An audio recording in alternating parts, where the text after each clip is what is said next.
Hi, we're back to our novel study, Downriver by Hobbs. Chapter 11 ended with having Al back with the group. Right after dinner, they talked about their plan for the next day, and apparently, they're not happy with Al's return. Jesse might be a little confident having Al back, but everyone else, they're not happy. So now they're trying to plan something on how to ditch Al along the way. So we're moving on to chapter 12. I stayed up reading by flashlight along after Star fell asleep. I was reading the Mile by Mile guide and learning about the Grand Canyon. The worst rapid we've done so far was called House Rock, rated an 8.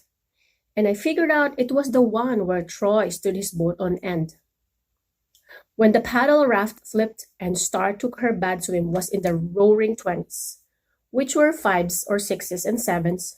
Sockdolager, just 2 miles downstream from Hans, was an 8 or a 9, so they're talking about a 10 rate scale. Depending on water levels and the string of names Al mentioned, Horn Creeks, Granite, Ermit, Crystal, and Lava were all pretty much 9 and 10, depending on the water levels. Outside in the dark, the rapid thundered even louder than it had in the daytime.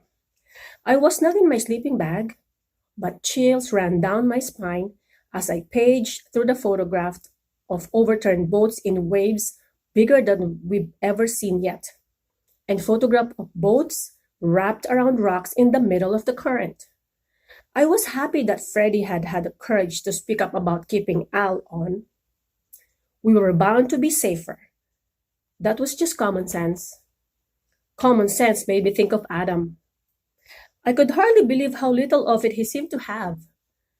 His routines were a delight, but was he for real? The scorpion sure was. I kept waiting to get a glimpse of another side of Adam, one when he wasn't on stage. But so far, he was all jokes and tricks. So Adam seems to be not taking anything seriously at all. I went back to reading about Major Powell and his men. In his journal, Powell remarked how he and his man felt like pygmies running up and down the sands or lost among the boulders. I could relate to that. The guide said that 3 of Powell's men lost hope and tried to hike out of the canyon. They never made it. The next party to try the canyon had 2 men drown 15 miles below Lee Ferries. In the morning, we were subdued and tensed. Waking up, I felt like I'd taken a pounding from the rapid already. We stood and listened as Al got us up together on the hill and pointed out our route through Hans. You guys in the middle, paddle raft, follow me close but not too close. Watch exactly where I enter at the top of the rapid. If you miss by even a foot or two, you'll either rub at the rock or be sucked into a big reversal.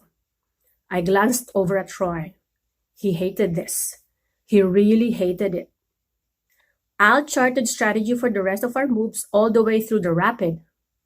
It was pretty complicated and would require perfect teamwork. I was going to be paddling along with the others, and so was Troy. Star was going to be Al's passenger in the old raft. Al and I were off by ourselves, untying the boats from the small trees by the shore. I always look around for the base of Tammy's before I put my hand in there, Al said. Rattlesnake hangout. Probably hibernating already, but you never know. What are Tammy's? I asked him. Tamarisks. Those overgrown bushes. They aren't native to North America. They came from Egypt and spread all over these desert rivers. Say, Jesse, I talked to your dad. My heart pounded. It stopped. Yes? He's really worried about you. Good, I thought. He was thinking about coming along with me. I'm sure glad he didn't, Jesse said. I could just picture that. Everybody checking him out. I would have looked like an idiot. So, I said slowly, is there a message or what? Well, he's terribly concerned about your safety, but he doesn't want to tell you what to do. He wanted me to tell you that he has faith in you. Gee, thanks, I said. Let's get going, Troy shouted nervously. Remember, we got miles to cover. I have faith in you too, Al was saying. I wasn't going to let him get to me. I came back, it came back fast, that sensation of hanging upside down and looking down a sheer wall for 1,000 feet. I snapped, I wish I could say the same to you. Then we pushed off. As we paddled through the slow water, following our lead toward the edge of the drop, my heart was doing loops. Spumes of white water jetted up from below the brink. Al and Star dropped from the sight. The thunder was deafening. The adrenaline was flowing. Then we squeezed between two huge boulders and slid over the edge. Our line was perfect and we escaped the two sucking holes on either side. Underneath. From then on, it wasn't possible to follow Al's lead. There was time only to react to what was happening. We banged off a rock and lost control, went up and over a tall wave, and free fell into the hole. For 5 or 10 seconds, we were held there. Surfing, paddling was useless. We were spun sideways. The downstream side of the boat pitched up in the air, and I felt sure we were going to flip. Troy and I were trying to lunge toward the high side, but all we were doing was flailing. Doesn't sound good. I glanced back at Freddie and saw that same wild look in his eye that I remembered from Storm King, when my life was in his hands and he was up there on the other end of the rope. His jet black hair was flying as water boiled all around us, and his dark face shone with that same feral joy and determination. The strength in his paddle, far beyond what you might guess could be marshaled by someone his size, was bracing the boat in the hole and preventing us from flipping. Finally, the hole spit us out, and we pinballed through the rest of the rapid. We got sideways in that hallway once, but we were so heavy with water we didn't flip. Wow, thank God. Al was eddied out below. They'd taken so little water. Star was hardly bailing. We paddled alongside them, and Rita reached out for the chicken line that circled their boat. She grabbed it and held the rafts together. Everybody was shouting, retelling our ride. I glanced back to Freddie, and our eyes met. I didn't say anything, but I think he could tell that I knew he'd done and so much I thought of him. For a minute, as we celebrated, it seems as if Al was one of us. That was a big drop, he said. Wild and crazy, hey?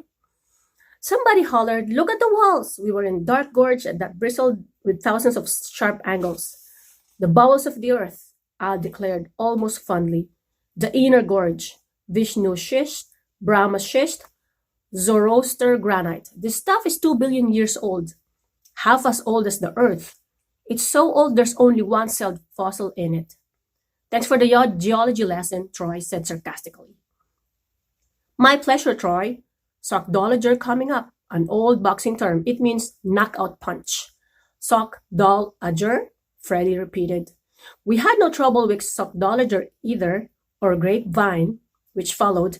Just terrific rides. I was happy to be back in the paddle raft, even if Troy wasn't. I could tell it wasn't only watching Al work the oars that was torturing Troy. It was the combination of Al having usurped the oars and Troy finding himself one of the crew on Freddie's paddle raft.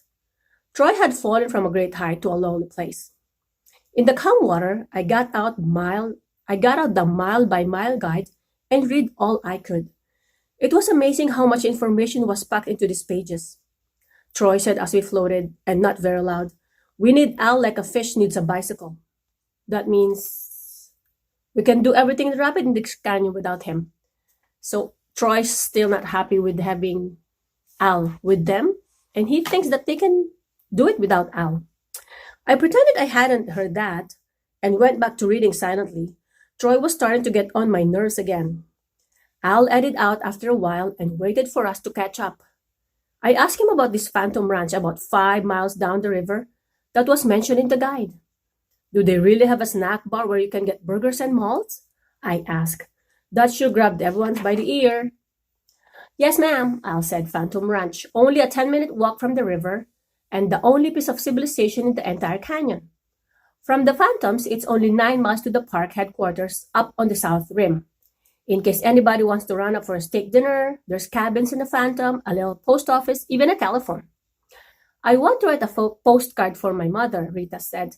I don't want to talk to her, though. She'll get hysterical. Make sure you get your card hand stamped. Hand stamped, Al told her. The stamp says carried out by mules from the bottom of the Grand Canyon. We were talking about blitzing full speed ahead down to the Phantom for lunch, but then Al had a stop to take a hike. Clear creeks and amazing canyon. Easy walking, great waterfall. Not everyone came along. Troy and Pug said they weren't interested, that would rather hang out at the boats. Clear Creek would have been pleasant if the sky hadn't clouded over us. Our feet were freezing as we walked up the shallow stream between the polished, narrow falls. I got to thinking that it was a little strange that Al was taking the time for this hike. And then he was so concerned about our dwindling food supply and all the river miles to come. The waterfall wasn't nearly as close to the river as he'd suggested, but finally we made it. If the sun had been shining, we could have followed Al's lead to stood under the falls, letting the water massage our shoulders. But on a day like this, you would have to be crazy, which is the diagnosis we gave Al for his condition. Star and I followed him around the side of the pool into the chilly grotto behind the falls. He didn't even seem to be suffering from the cold at all. Maidenhair ferns, Al said, pointing to the hanging greenery.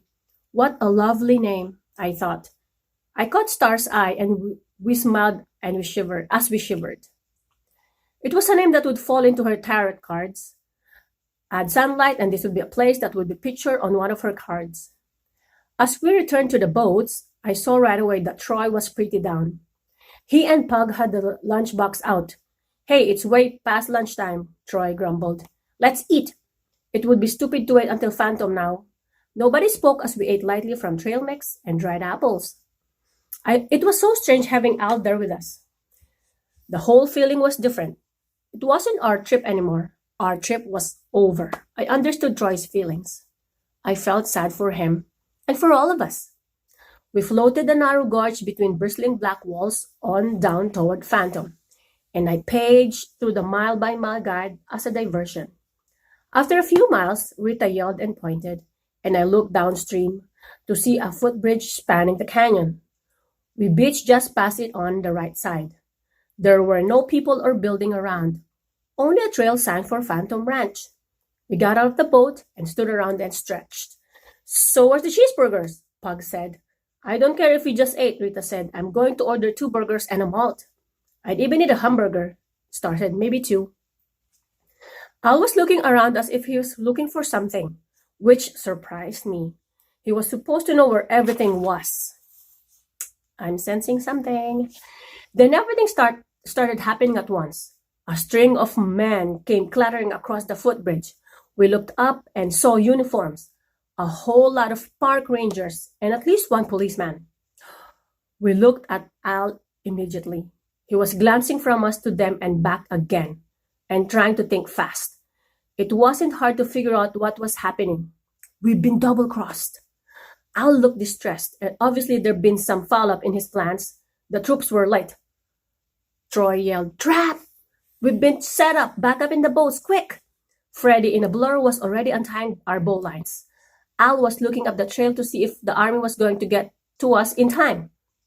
They were off the bridge and running full tilt now, but we were scrambling for our life jackets and jumping into the boats. Nobody was going to stop and debate about whether to give ourselves up. There's nothing like being chased to make up your mind for you. Al didn't have much he could do about it. Pug had already pulled his knife and was keeping Al at bay, covering our retreat like a genuine commando. After years of reading Soldier of Fortune, he was having his ultimate fantasy come to life. Adam, meanwhile, was circling Al in the gleeful dance, striking his ninja poses. You tricked us, Rita screamed at Al, and then she added a string of New York's best obscenities. Troy was rowing away, and as Pug and Adam backed aboard, we paddled away too. Al was reaching for our bowline, which was loose on the beach. I gave it a huge jerk and snapped it past his hands. We were free. We caught the current at all those uniformed men came running around the trail and joined Al at the beach. You don't have enough food, Al shouted. Rice, Rita yelled back. Thanks for packing all extra rice. What if the weather turns bad? Don't do it. We didn't care. We were pointing back at them and laughing. That is not a good thing that happened. So I'll called on them, the park rangers and the police.